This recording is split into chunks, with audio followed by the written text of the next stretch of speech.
Mis amados amigos y hermanos, quiera nuestro bendito y amoroso Salvador derramar cual refrescante lluvia en medio del desierto sus más ricas lluvias de bendiciones sobre su pueblo.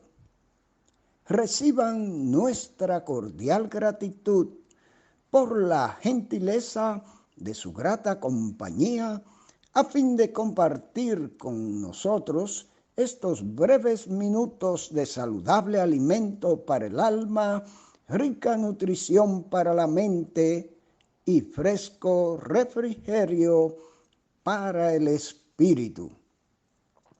Y ahora palabras de sabiduría. Hechos 10:9.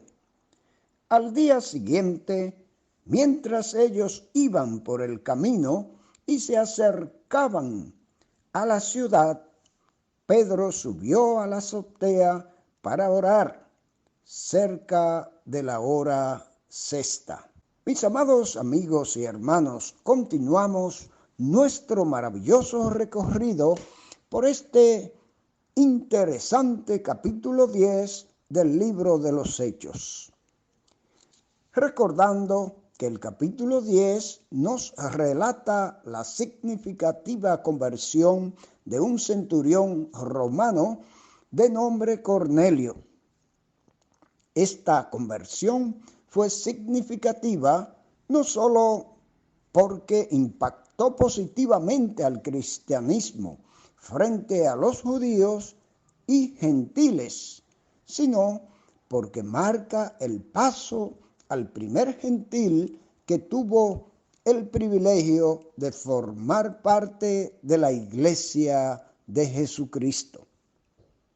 Por otro lado, la conversión de Cornelio le hace comprender a Pedro y a los demás apóstoles que no estaban cumpliendo la gran comisión, la cual les ordenaba hacer discípulos en todas las naciones y no solo en la nación judía, como lo venían haciendo.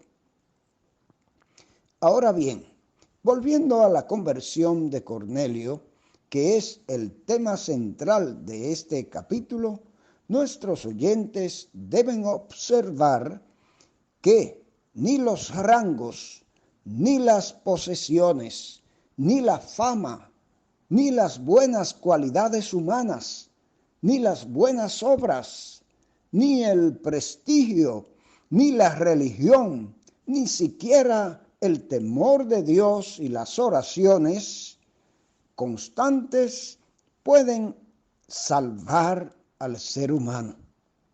Solo la sangre de Cristo nos limpia de todo pecado. Es más, ni siquiera el sacrificio expiatorio de Cristo le puede salvar, mi amado amigo, si usted no lo acepta como el único medio de salvación. Acudiendo a la cruz de Cristo en un arrepentimiento genuino, confesando sus pecados y apartándose de ellos, como lo hizo el gran centurión Cornelio. En el día de hoy, usted no tiene a Pedro que le explique lo que tiene que hacer, pero usted tiene la palabra de Dios. Usted me tiene a mí, que le hablo cada día en el nombre del Señor. Tiene la Biblia, tiene emisoras y canales de televisión, así como plataformas de internet que proclaman el mensaje de vida eterna las 24 horas. Tome tiempo para prestar atención al mensaje de Dios antes que sea demasiado tarde. El enemigo de su alma le puede hacer pensar que porque Cristo murió por usted en la cruz del Calvario, ya usted es salvo o salva. por lo que tiene segura entrada en su gloria. Qué grave error, mi amado amigo o amiga, y que Satanás lo está manejando muy bien. Si fuera así, que la gente se salvara solo porque Cristo murió allí por usted, sin usted hacer nada, entonces, ¿para qué fue Cornelio o envió a buscar a Pedro para que Pedro fuera donde él? Dios preparó sus planes por su gracia y su misericordia, pero fue necesario mover a alguien que le explicara a este hombre que no por las buenas obras ni por las oraciones él podía ser salvo. Es importante, mis amados amigos, que prestemos atención a esto. Les invito a poner toda su atención, hablando de atención, a lo que nos dice Matthew Henry en sus sabios comentarios, traducidos y adaptados al castellano por don Francisco La Cueva.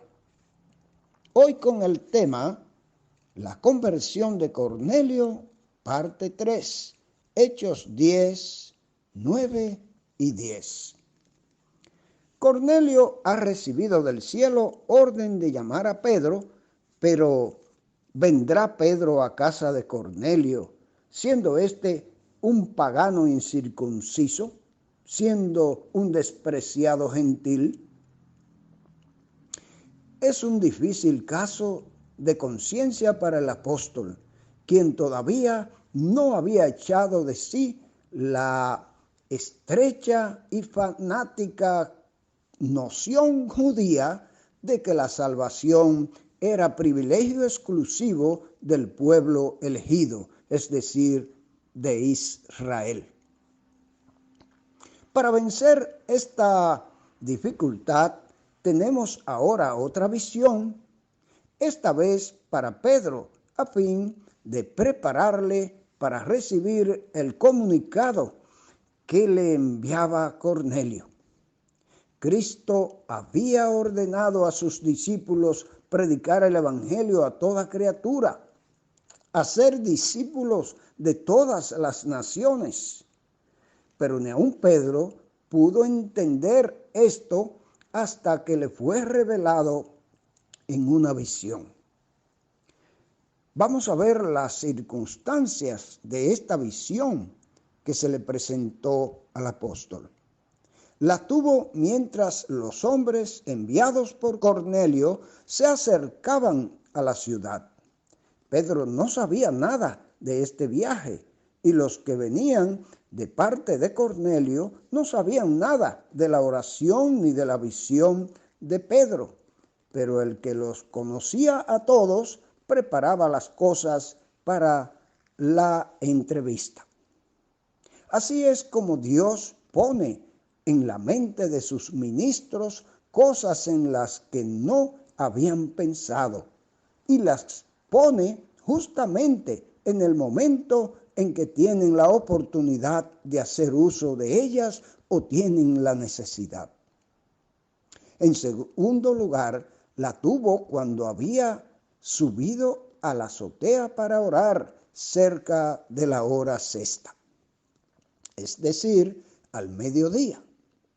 Así que oraba no solo por la mañana y por la tarde, a las horas respectivas de los sacrificios matutino y vespertino, sino también al mediodía.